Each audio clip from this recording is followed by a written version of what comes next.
Salut à tous et bienvenue dans ce 4e épisode de Physiodry. Alors avant de commencer, si le podcast vous plaît, n'hésitez pas à laisser 5 étoiles sur votre plateforme d'écoute, ça m'aide énormément à le faire grandir.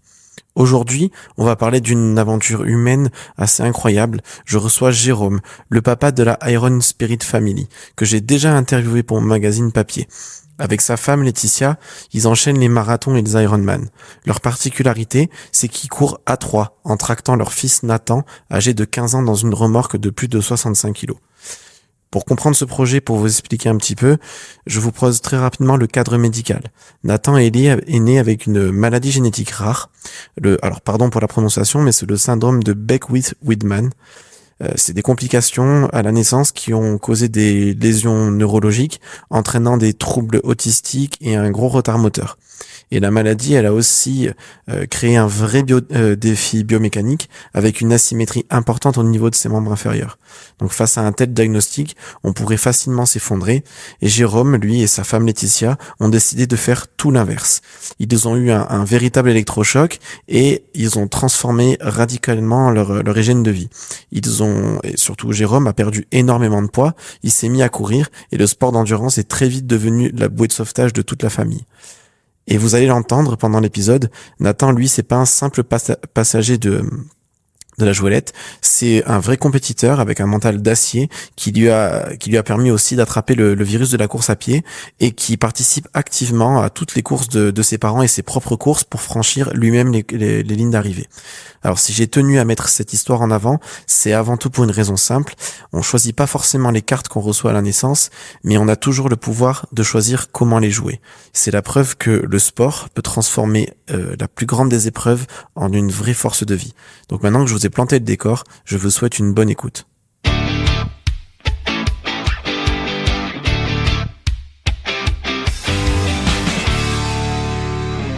Salut à tous et donc salut Jérôme et bienvenue sur le podcast de Physiodry.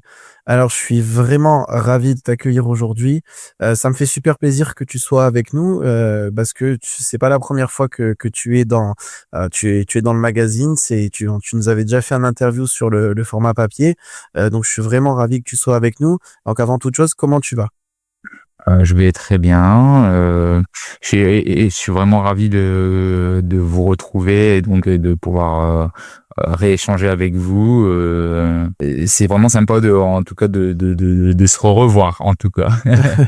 Et comme je l'ai expliqué aux auditeurs juste avant, donc le but, tu vois, de notre échange aujourd'hui, c'est vraiment de laisser le côté médical de côté pour se concentrer vraiment sur ton aventure humaine, l'aventure de ta petite famille, le sport en famille et en fait moi ce qui m'a plu et c'est ce qui m'a poussé à vouloir vraiment que tu sois parmi nous, c'est toute l'énergie incroyable que vous dégagez, qui vous anime tous les trois avec Laetitia, avec Nathan.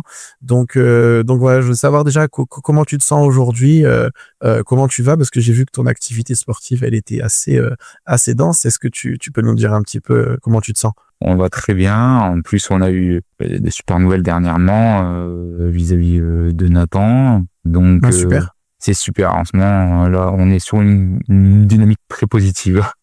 Alors, si tu pouvais te présenter toi en quelques mots, qu'est-ce que tu dirais? Tu es papa, tu es accompagnateur de ton fils au quotidien, t'es coach et tu m'as pas dit que t'étais triathlète aussi. T'as quand même bouclé 5 Ironman. 7. Et t'as participé au 7. Ah oui, bah non, 7. Du coup, ça a été mis à jour. Et t'as quand même été champion du monde d'Ironman. C'est quelle course alors, pas champion du monde. Attention, il est participé au championnat du je vais la refaire. Non, t'as été champion du monde. T'as participé au championnat du monde. C'est quelle course dont tu es le plus fier parmi toutes tes courses? Alors, à titre personnel ou ouais, à titre personnel déjà, et puis sur la famille aussi. Alors ouais, à titre personnel, forcément participer au championnat du monde, quand tu repenses, au début t'es à 1 kilomètre, t'es en train de mourir et tu finis quelques années plus tard à courir les championnats du monde Ironman. Je m'y attendais vraiment pas du tout.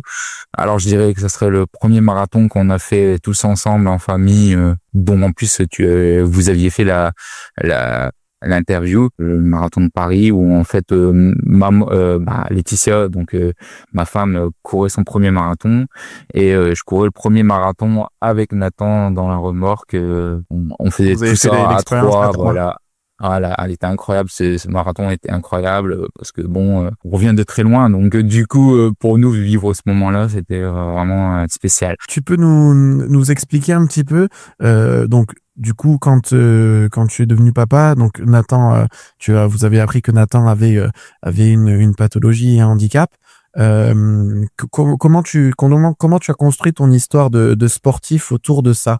Parce que est-ce que tu faisais du sport avant que Nathan naisse? Alors, Quelles étaient tes caractéristiques un petit peu de ben vie voilà, à c'est l'époque? justement pour ça que je disais tout à l'heure, les championnats du monde Ironman reviennent de loin, parce que en fait, quand Nathan est né, donc en 2011, en janvier 2011, et on a appris qu'il avait un syndrome génétique extrêmement rare. On parle d'un cas sur 15 000 naissances. Quand il est né, ça n'avait pas été décelé, et donc Vous l'avez su plus tard? ouais, en fait, pas si tard que ça, parce qu'en fait, après 2 jours de vie, Nathan, en fait, il était déjà en néonat, branché et tout ça, parce que ce syndrome fait que ces enfants-là naissent en hypoglycémie. Et donc, Oui. dans ce syndrome, il y a beaucoup de symptômes, enfin de pathologies qui interviennent, c'est-à-dire il avait une macroglossie, la moitié du corps plus développé d'un côté que de l'autre. Et donc, du coup, quand il est né, ça s'est pas vu tout de suite.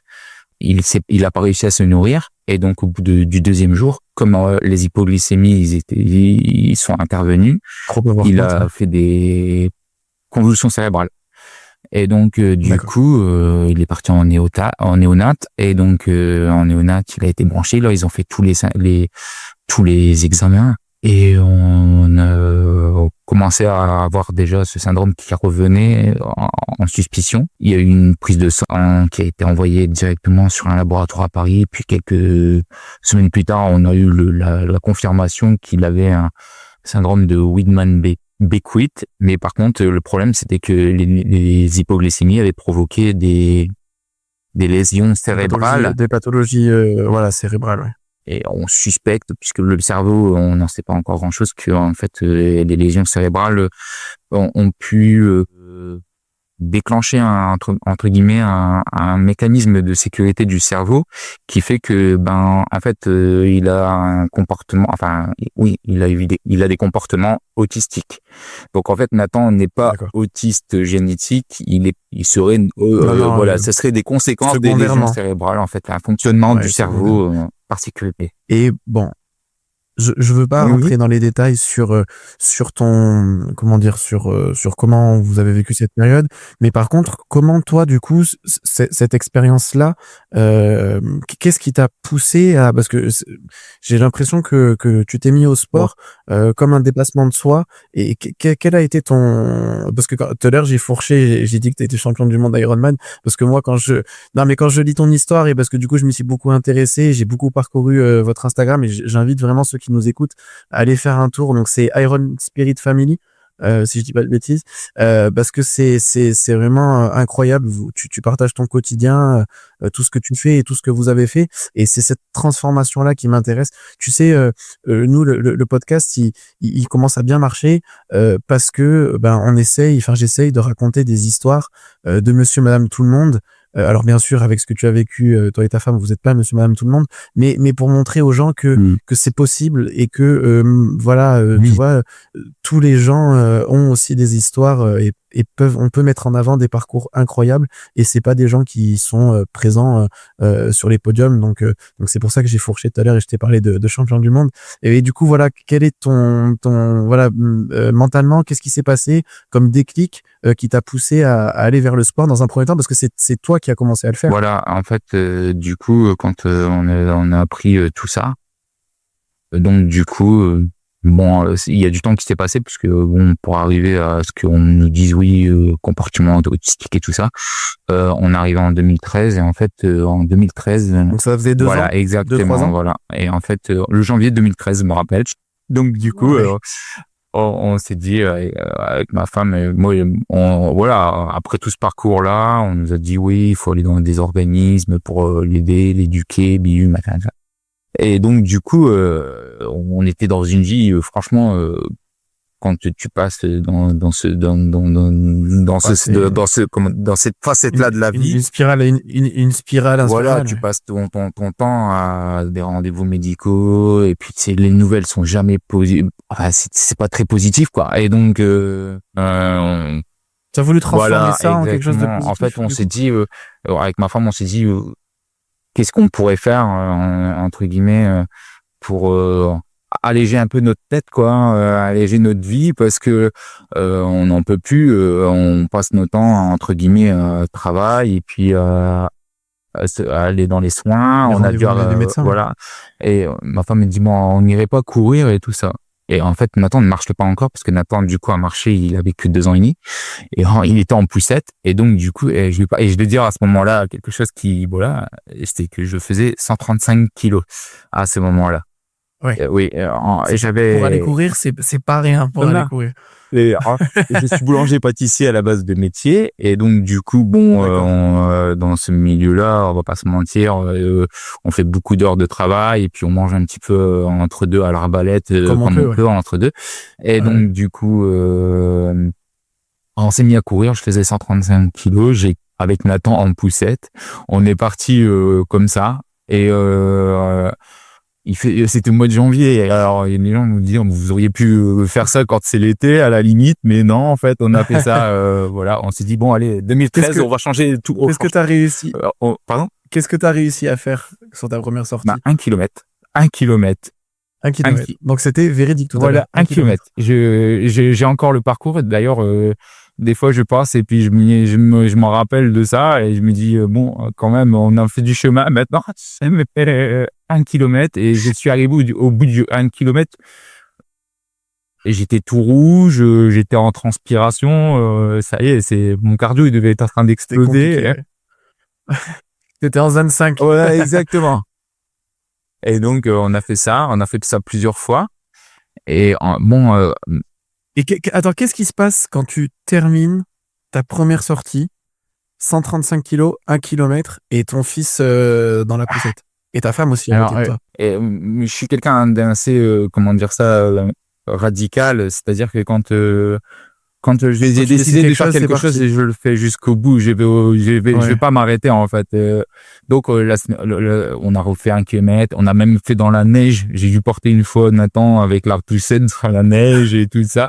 Et en fait. Mais attends, juste, il y a quand même une différence entre se dire, chérie, ça va nous faire du bien, on va se mettre à courir, je fais 135 kilos et je vais essayer de perdre du poids. Il y a une différence entre ça et de dire, bon, vas-y, je vais me préparer un Ironman, je fais 135 kilos et je me prépare un Ironman. Oui.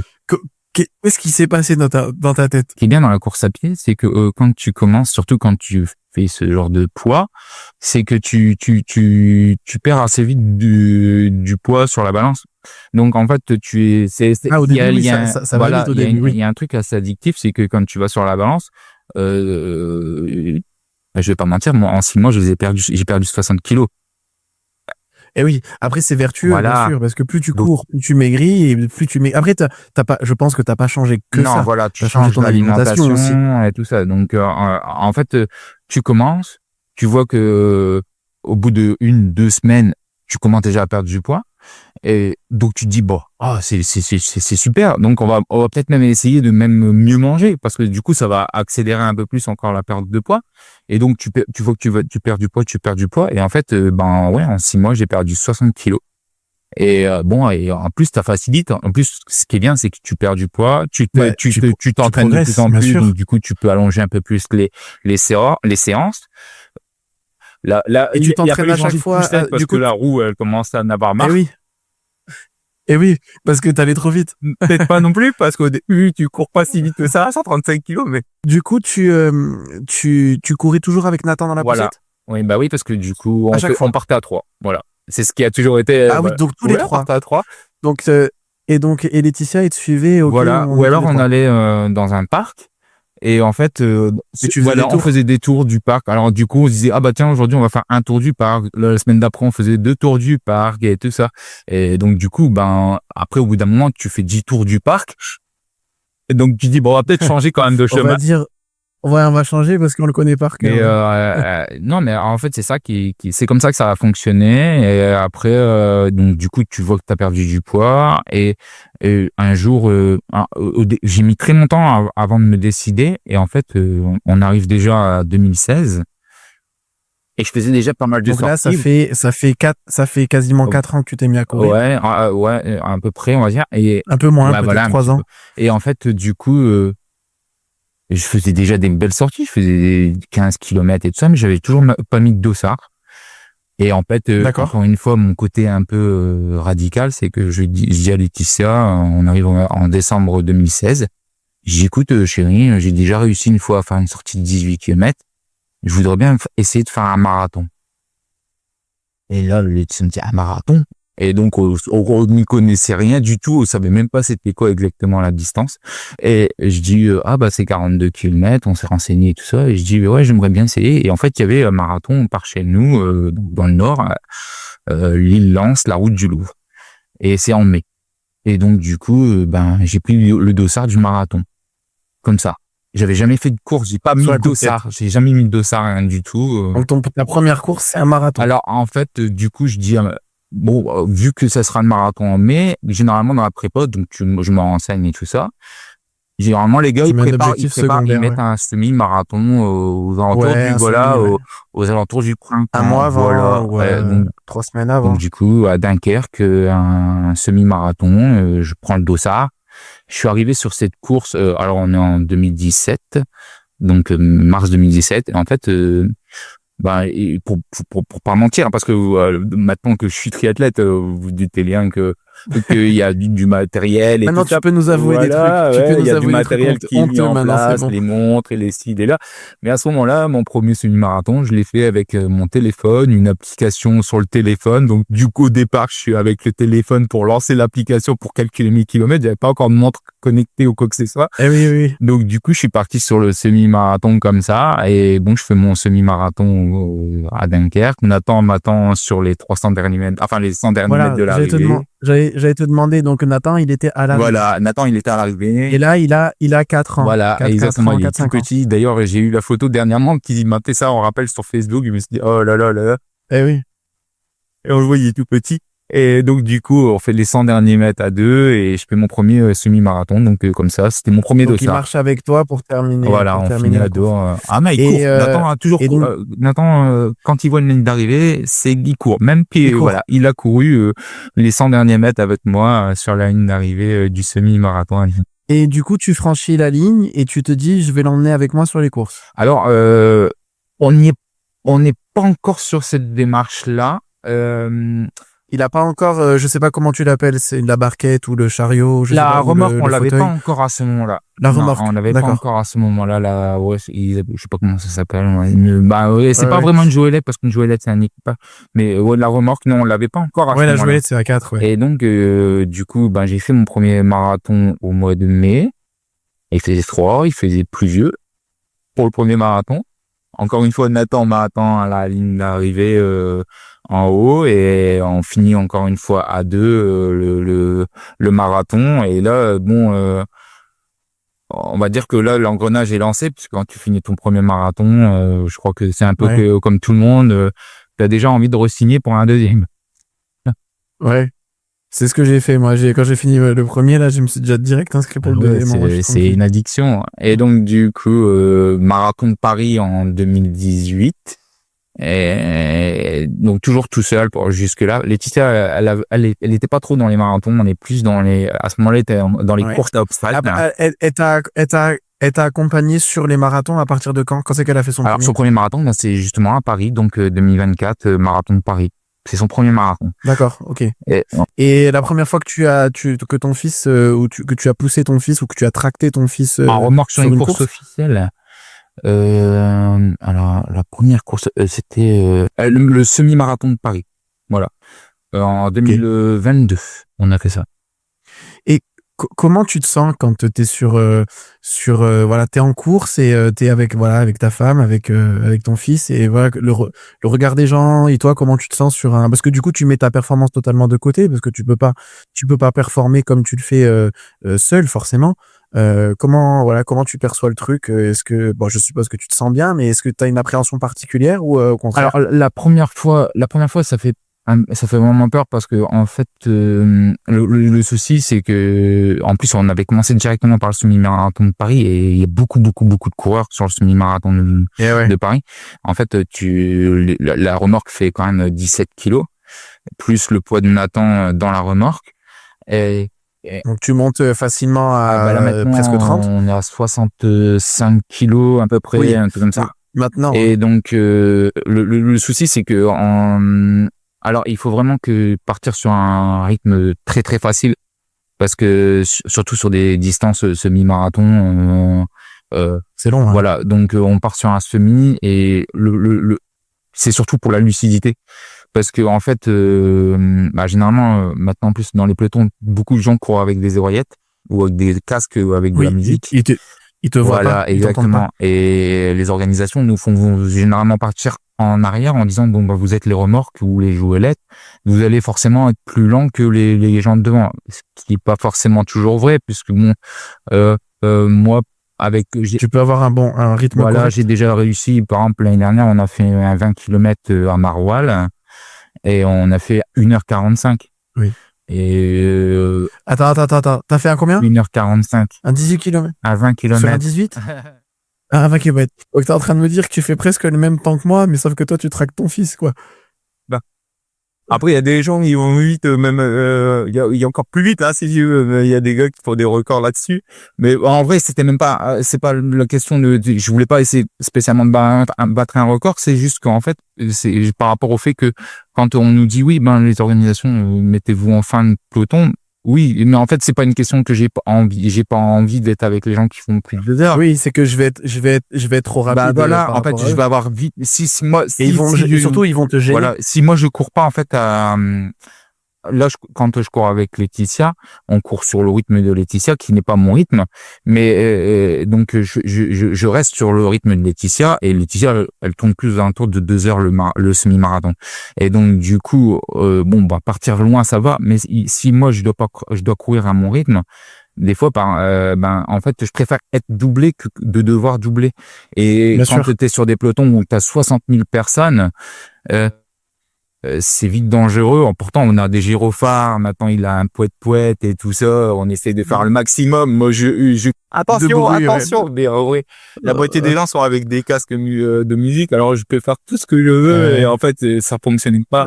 faut les pousser, il faut les Bah pousser. non, mais après en plus j'ai pas envie non plus que l'organisation dise oui, vous êtes les remorques, vous êtes dangereux pour les autres coureurs, mais en fait ouais, je fais mon maximum justement pour pas boucher les Ouais, gens, bien mais des sûr. fois il y a des gens ils sautent sur la route au-dessus de la route devant et tout ça, et c'est vraiment c'est franchement des fois je dis, c'est pour ça que je disais il faut vraiment que je reste lucide jusqu'au bout, parce que si je suis pas lucide, en plus, comme on fait partir avec le peloton des gens qui Bien sont en sûr. 2 heures, généralement à la fin du semi-marathon, les gens sont plus très lucides.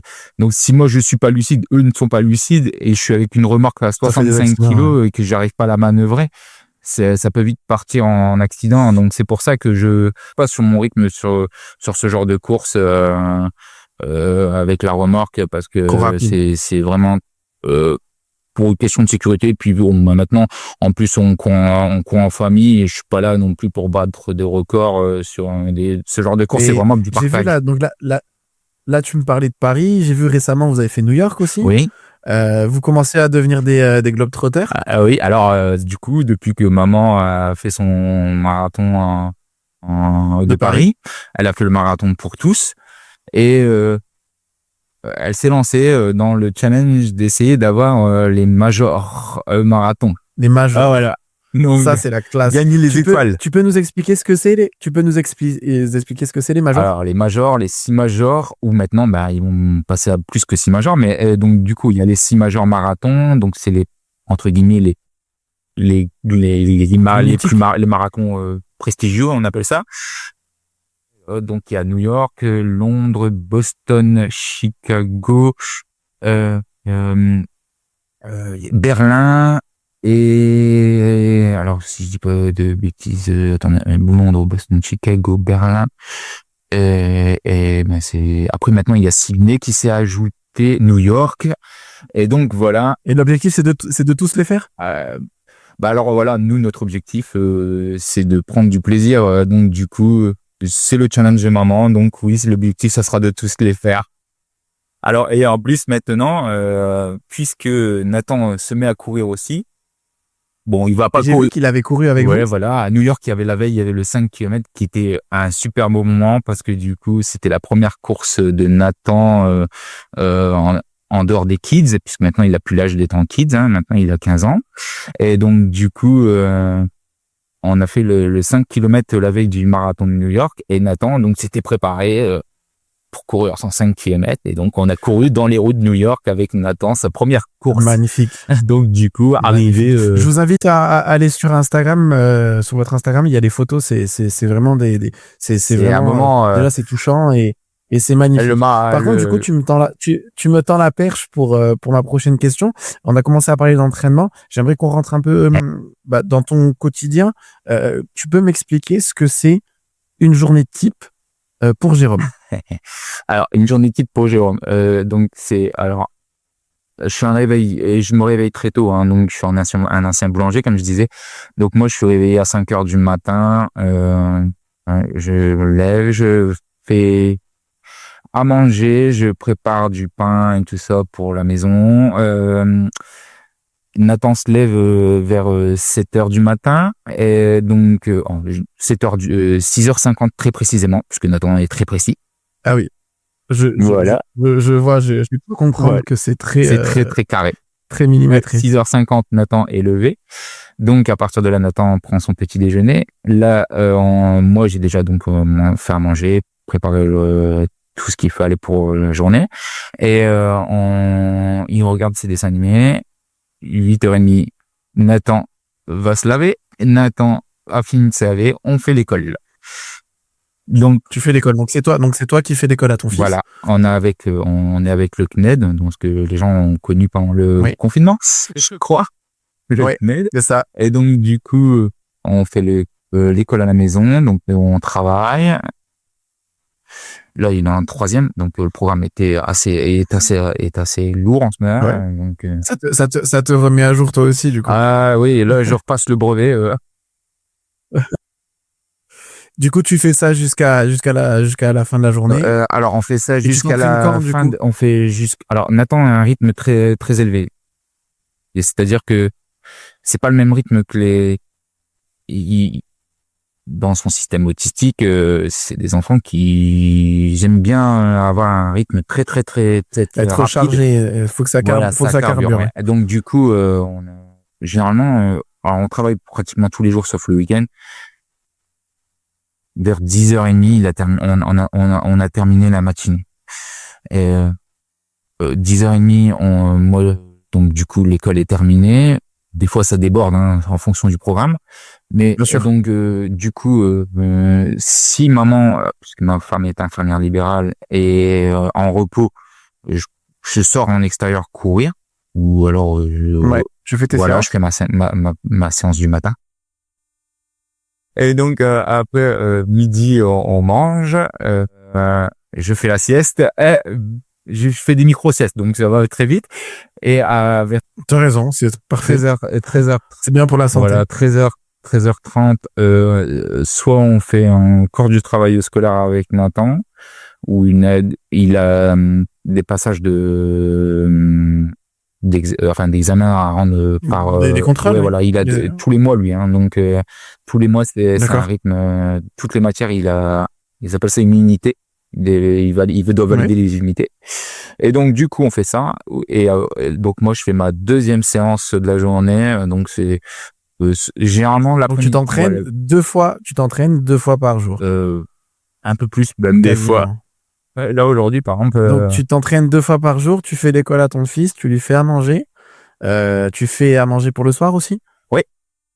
Oui, bah oui. Donc, du coup.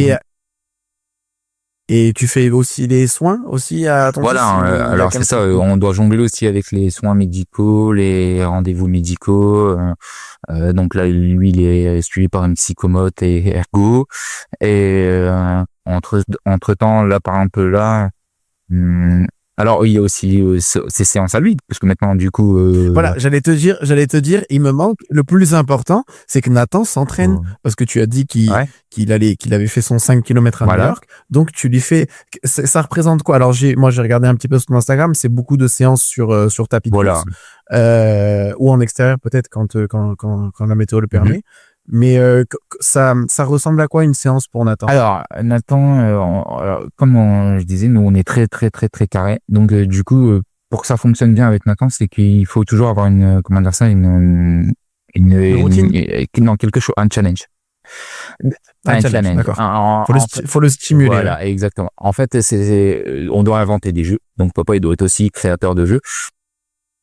En fonction des dessins animés, donc du coup je crée des petits challenges, et donc du coup je lui fais il y a eu des challenges Dragon Ball Z, des challenges Pokémon, des trucs comme ça. Tu l'appelles le King, voilà, exactement, c'est le King. Et donc en fait on fait je lui envoie des challenges, et en fait je lui dis voilà, cette semaine Sangoku, c'est le programme d'entraînement de Sangoku, donc tu dois faire le programme d'entraînement de Sangoku pour gagner une pizza à la fin de la semaine ou ça.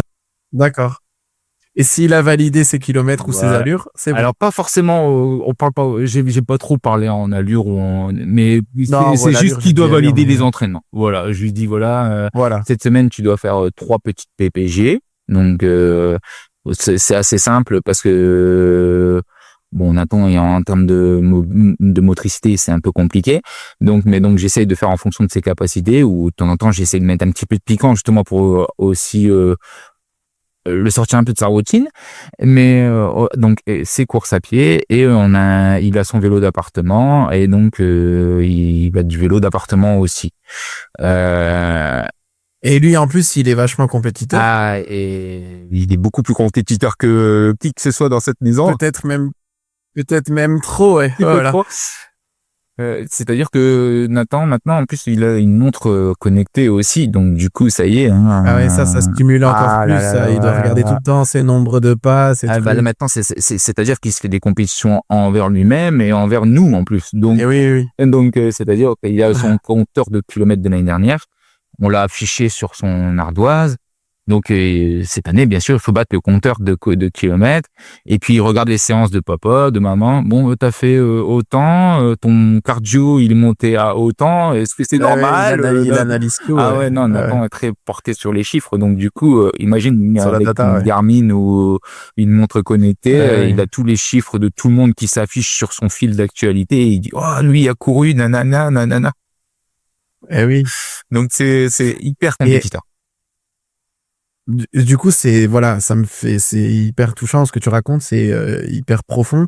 Et moi, je sais qu'il y a des patients là qui m'écoutent. Quand je vois ton quotidien, mes patients, ils ont pas le droit de me dire qu'ils ont pas le temps de faire les petits exercices que je leur donne, les 3 petits exercices des fois que tu leur donnes pour leurs épaules ou pour leur bas du dos. Tu vois, c'est impossible. Tu vois, et c'est le sens de ce podcast là. Tu vois, c'est à travers tes histoires, une histoire comme ça où tu te dis, en fait, quand t'as décidé que c'était possible, ça le devient en fait. Donc souvent moi c'est ce que je dirais toujours, hein. Alors j'aime pas faire trop dans le pathos, mais c'est que c'est Nathan quoi en fait qui, moi quand je dis je vais sur les courses et tout ça, ça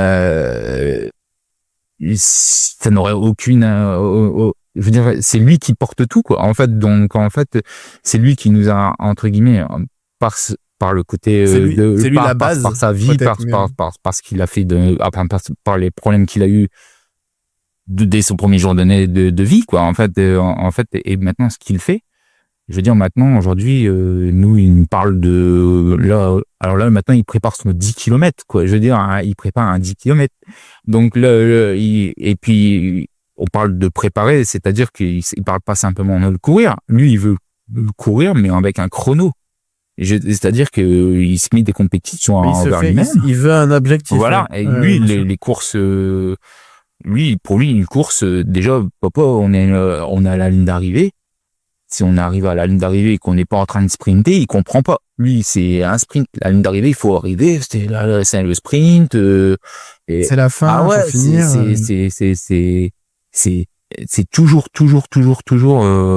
encore plus. J'entends beaucoup de fierté Ah quand ouais, tu parles de tout ça. C'est la veille du premier marathon de Laetitia, il y avait une petite course qui s'appelle une Run for All. Et ça devait être sa première course de 5 km. Il s'était préparé. Et je vais vous expliquer un petit peu je vais expliquer un peu comment il est en niveau mental, hein. C'est-à-dire qu'en fait, à l'échauffement du Run for All, c'était la 5 km. Et en fait, à l'échauffement, il a voulu faire un mouvement. Et il s'est, en fait, le fait qu'il a la moitié du corps plus développé d'un côté que de l'autre, il a 5, juste pour expliquer un petit peu, il a 5 centimètres de différence voilà. de longueur à ce moment-là, il avait 5 centimètres, ouais, voilà. Alors, 5 centimètres, c'est, voilà, bon, et il y a peut-être d'autres choses aussi, mais voilà. C'est énorme. Ça plus explique une les partie de son handicap. plus tous ces problèmes de mobilité, plus les troubles autistiques et tout ça. Et en fait, à l'échauffement, il s'est luxé la rotule. Donc, il est au sol, il hurle de douleur. Moi, je cours partout pour trouver un médecin pour venir tout de suite et tout ça. Ouais, tu sais pas trop voilà, quoi faire. T'es pris de court et tout ça. Et donc, du coup, il y a le médecin de la course qui vient. Et là, le médecin remonte son pantalon. Et là, on voit une boule carrément qui sort du niveau du genou. C'est impressionnant quand on n'a jamais vu ça. La rotule, elle est partie sur le côté. Et en fait, le médecin lui dit, écoute, Nathan, alors Nathan pleurait, il essaie de réconforter. Écoute, je vais replacer la rotule. Et Nathan, la seule chose qu'il lui a dit, c'est, est-ce que je vais pouvoir courir? Le médecin, il dit, écoute, tu peux remettre ta rotule. Donc, il lui remet la rotule. Il est replace. Nathan s'arrête presque immédiatement de pleurer. Il s'assoit et il dit, médecin, mais je veux faire ma course, je veux faire la course et tout ça. La course n'était pas encore partie, ça s'est passé sur vraiment quelques minutes. Et là, nous, on pensait vraiment devoir aller à l'hôpital, faire des examens. On s'est même dit, demain, marathon, laisse tomber, on rentre à la maison et tout ça. On s'était dit, ça y est, c'est fini, quoi. Et là, le médecin nous dit, écoutez, vu que j'ai réussi à la replacer tout de suite et puis ça lui fait plus mal, vous n'aurez pas à aller à l'hôpital. Par contre, alors Nathan, mais je veux faire ma course. Et le médecin dit à Nathan, t'es sûr que tu veux faire la course? Et il lui dit, écoute, puisque vraiment tu veux la faire, tu peux la faire, mais tu la fais en marchant, mais tu ne cours pas. De toute façon, je vais te suivre avec la moto. Il dit, le médecin, mais je ne veux pas devoir courir. C'était à New York? Non, c'était à Paris en 2024, la veille du marathon de Paris, la Run for All. Oui, d'accord, j'avais mélangé. Et donc, en fait, on part, et nous, avec ma femme, on dit, attends, et il va avoir mal ou quoi? Et en fait, il a fait toute la course, mais il a fait tout le parcours en marchant, mais pas un petit rythme, hein. Oui, bien sûr. En plus, il voyait les gens, il rattrapait quelques personnes qui marchaient, donc lui, il accélérait encore. Et là, on était là, on se regardait. Et en fait, on s'est dit, mais il est incroyable. Il a pas pleuré, il a rien dit du tout. Le médecin était à côté, il nous faisait des signes, des pouces pour nous demander si ça allait et tout ça. On disait, ben oui, ça a l'air d'aller. Et en fait, on le voyait, il y avait un regard, mais de tueur, quoi. En fait, et il voulait y aller, quoi. Et on remonte la course, on remonte donc des gens qui marchaient, qui faisaient la course aussi. Et puis, il continue à marcher. Nous, on pleurait parce qu'on le voyait faire le truc. On s'est dit, c'est pas possible. Il est haut. Il est incroyable, lui.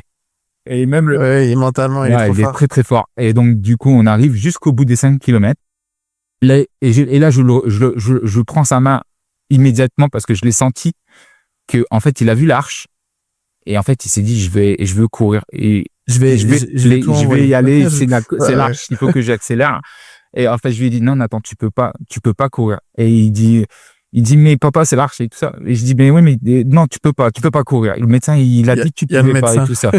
On passe la ligne d'arrivée et le médecin et le chauffeur de moto, ils sont venus enfin le pilote de moto qui était avec le médecin, ils sont venus. Qui suivait le médecin. Et le pilote de moto, il était en train d'essuyer ses larmes. Il a dit, et franchement, petit bonhomme, t'es monstrueux. Il dit, parce que franchement, il n'y en a pas beaucoup qui auraient fait ce que tu as fait. À 5 minutes avant le départ, tu te luxes la rotule. Je sais pas, moi, je sais pas ce que ça fait de se luxer la rotule, mais beaucoup de gens nous ont dit, même le médecin nous ont dit. C'est très douloureux. Et le problème, c'est que tu peux avoir des lésions à l'os quand la rotule sort et tape, en fait. Et il lui dit, et toi, tu nous fais le 5 km, tu t'es pas plaint une seule fois, et le médecin nous a dit, mais franchement, t'es vraiment un grand monsieur, toi.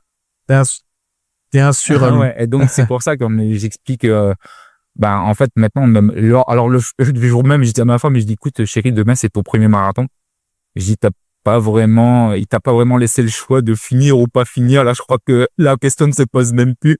Tu es obligé d'y aller et t'as pas intérêt à te plaindre parce que je crois que le garçon, il t'a fait, ton garçon, il t'a fait un tour de rappel, là.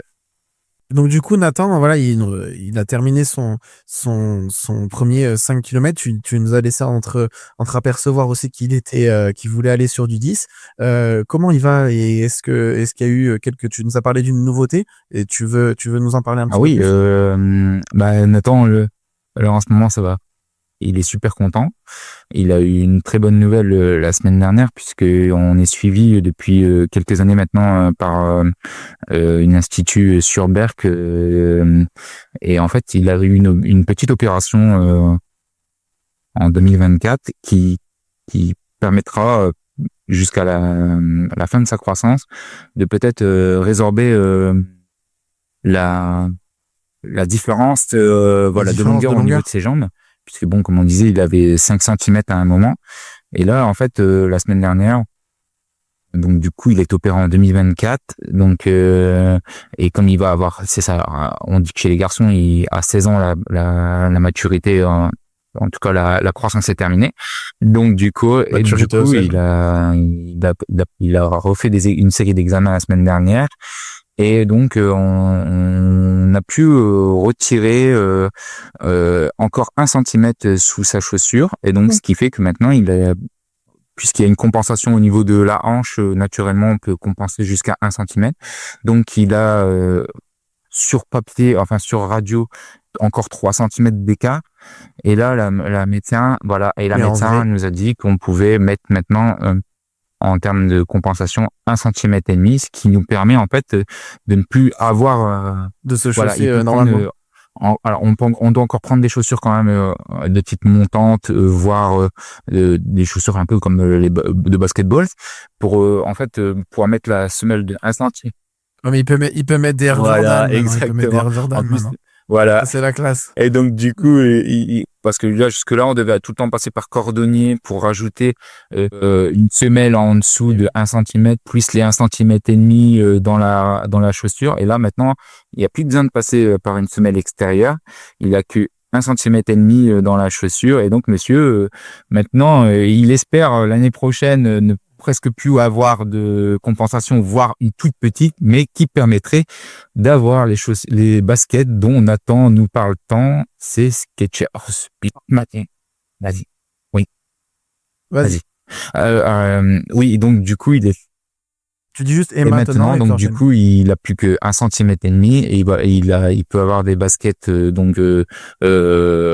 sans compensation, et il espère donc dans 1 an à ne plus avoir de semelle, voire une toute petite compensation, et pouvoir avoir enfin ces fameuses Skechers dont il nous parle tant, puisque Nathan est fan de Skechers. Mais du coup aussi, ça va l'aider sur son économie de course, sur son patron de course. Déjà en termes de même moi, je suis pas un coach professionnel, mais quand je le vois courir maintenant, il boite beaucoup moins parce que dans les chaussures de course, on pouvait pas mettre de compensation. Oui. Donc quand c'est en sport, la médecin nous avait dit si c'est juste pour courir pour aller 45 minutes, 1 heure maximum, imaginons. Ça passe, ça va compenser, bien qu'il va boiter. Mais là maintenant, du coup, quand on le voit courir, ça devient de plus en plus fluide. Et là, donc, depuis quelques jours, là, il marche avec ses baskets sans compensation extérieure, juste avec la semelle intérieure. Et on l'a vu tout de suite avec ma femme. On a dit, attends, avant, il mettait presque son pied droit. On aurait dit un petit peu une marche en canard. Et là, c'est devenu, ça se voit pas, quoi. Ça ne se C'est voit plus beaucoup plus pratiquement. droit. Donc, Ouais, bien sûr. c'est encore une super nouvelle, une CE positive pour lui. Ouais. On est vraiment content, quoi. Alors, tu peux nous dire un petit peu votre agenda sur, tu vois, d'ici cet été? Est-ce que vous avez des courses en particulier qui sont prévues? Ou toi, un Ironman, Ouais, ou ta femme, un marathon? alors là, on a déjà fait donc 2 semis. On a fait le Pays de Galles et on fait le semi de Paris. Là, dans un mois, on va à Venise, en Italie. Donc, je fais l'Ironman 73 de Venise. En juin, je vais à Francfort pour faire l'Ironman de Francfort. Donc là, le Tu viens pas chez nous à Nice en juin? je l'ai fait 2 fois en 2023, du coup. Donc du coup, on va pas se mentir, j'ai perdu beaucoup de poids, mais je n'ai pas encore le poids d'un athlète du Tour de France. Et c'est dur. Par contre, Il est c'était dur le chez plus nous. beau parcours que j'ai fait Ouais. en triathlon. Il est magnifique. Si un jour tu dois revenir, tu nous le dis. Avec Fufu, Ben voilà. on essaiera de se voir. Et donc du coup, en fait, maintenant sur Ironman, moi mes objectifs et sont fixés aussi par mon fils. Ça serait de me Bien sûr. requalifier sur Un championnat du un monde. championnat du monde. Donc bon, pourquoi pas, imaginons sur Venise, s'il y a une qualification, je serai sur Nice en mois de septembre De septembre. pour les championnats Eh du ben, monde. je te le souhaite. Autrement, ce sera Francfort en juin en Ironman. Et après, donc du coup, j'ai beaucoup de courses de vélo moi je m'en sers pour en termes d'entraînement. Donc les étapes du Tour de France et tout ça. Étape du Tour de France homme et étape du Tour de France femme. Du coup, au Mont Ventoux. Ouais. Et Ventoux, ouais. après, je refais un Ironman en août. On va en Estonie. Et après, ça sera maman qui enchaîne pour avoir sa 3e étoile. Donc, du coup, Eh oui. ça sera le marathon Faire un de nouveau Berlin. master. Ok. Voilà. Eh ben, bonne continuation. Je voulais te remercier vraiment chaleureusement parce que voilà, c'était un très beau témoignage et j'ai pris beaucoup de plaisir à enregistrer cet épisode avec toi. Pour moi, c'est une leçon de vie, donc c'est à travers des histoires comme la tienne, comme celle de ta femme et celle de Nathan que pour moi qui font vivre le podcast. Alors, j'enregistre pas tous les jours des sujets aussi denses et aussi lourds, mais j'espère que voilà le message que tu portes et le message que vous portez et l'exemple que vous donnez tous les trois va parler aussi aux gens qui nous écoutent et va aussi donner de la légèreté à leurs propres pratiques et aussi peut-être les pousser et relativiser aussi sur ce qu'ils font. Donc je voulais vraiment te remercier et Fufu, je sais qu'il se joint à moi pour te remercier de manière très très chaleureuse et très très amicale. Merci beaucoup, Jérôme. Merci de me donner l'opportunité de nous donner l'opportunité de pouvoir passer ce message, même auprès, comme tu dis, des gens qui sont peut-être justement dans ce genre de parcours ou même dans des parcours compliqués au niveau médical.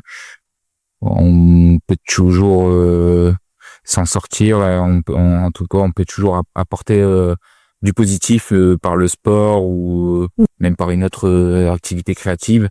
Et parfois, ça peut être le chemin qui fait que les gens dans leur vie retrouvent un côté positif et, comme tu disais, de la légèreté et surtout un bien-être aussi, quoi. Merci, Jérôme. Merci à vous. À bientôt. Allez, au revoir. À bientôt.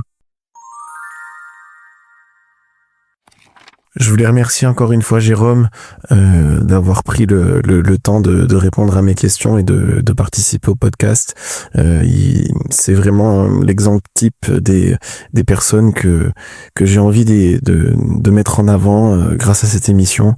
Vous êtes de plus en plus nombreux à me suivre, à me faire confiance et à attendre de nouveaux épisodes, la sortie des nouveaux épisodes. Donc je voulais vraiment vous remercier. Si vous voulez aider mon travail et donner de la force au podcast, n'hésitez pas à le partager, de le mettre en story sur Instagram, de me taguer sur vos différentes publications et surtout de mettre 5 étoiles au podcast pour qu'il puisse continuer à grandir et à remonter dans le référencement. Chaque semaine, vous êtes de plus en plus nombreux. Vous pouvez aussi le lien est sur Instagram, rejoindre la communauté présente sur WhatsApp que je salue une nouvelle fois. Il donne quand même pas mal d'idées pour faire le podcast et il donne des idées aussi de questions parce que je demande souvent leur avis et je leur demande aussi de me proposer des questions à poser pour construire les épisodes. Donc je voudrais encore une fois les remercier. Je vous dis à bientôt, dans 15 jours et surtout la baillette.